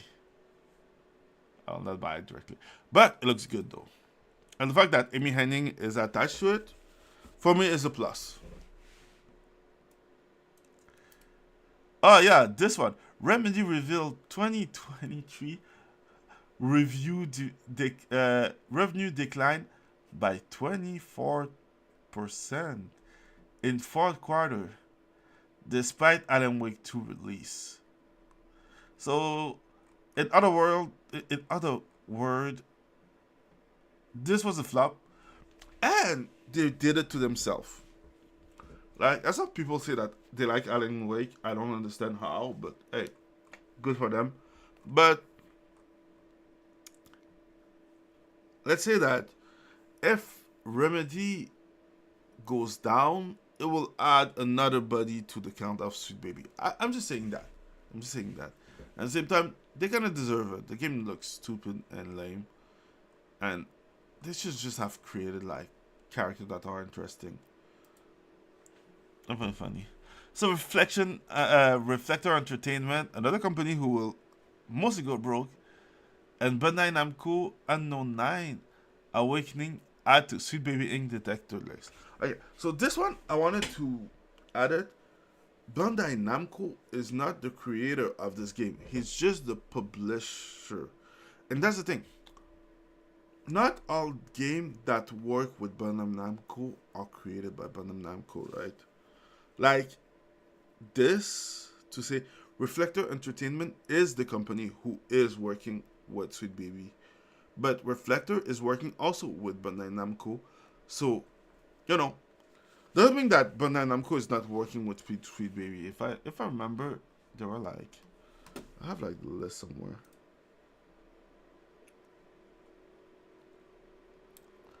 Like I took it first time they put it out. And I think the fun part is that they tried to scrub it. That was so fucking funny. Like, try to scrub the trace of you working with the Kiss of Death. But they failed, so yeah, that's them failing at it.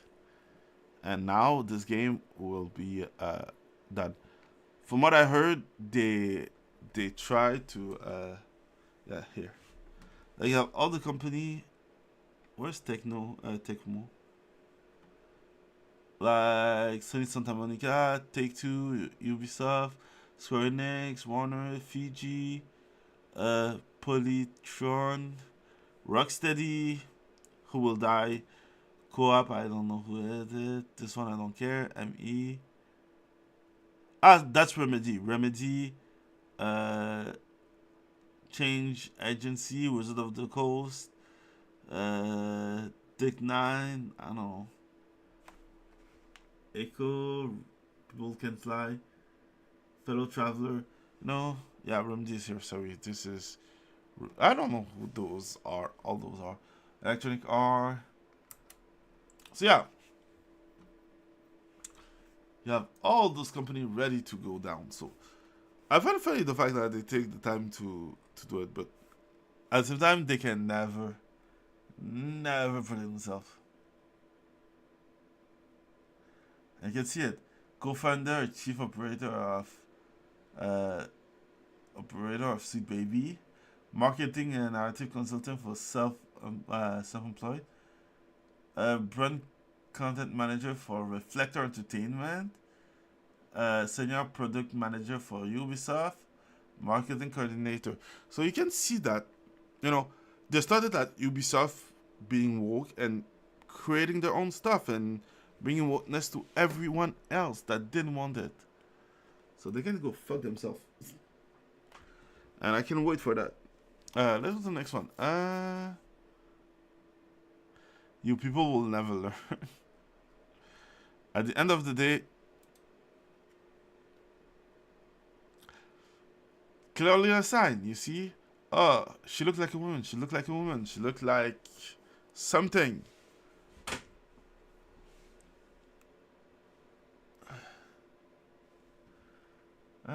So yeah, there's that. I already show you that. Yeah, Dragon's Dogma. We watched this, and this article. I will just keep it because it looks interesting.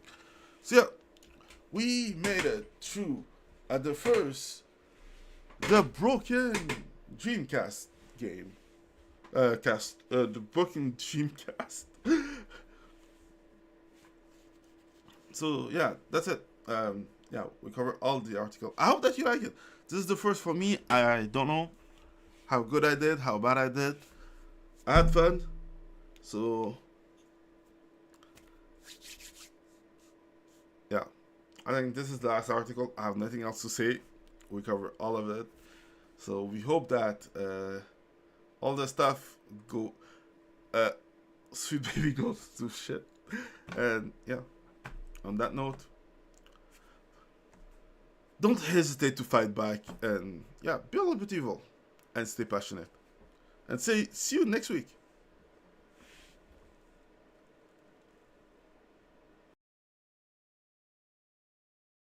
I'm looking for my button to change scene, sorry.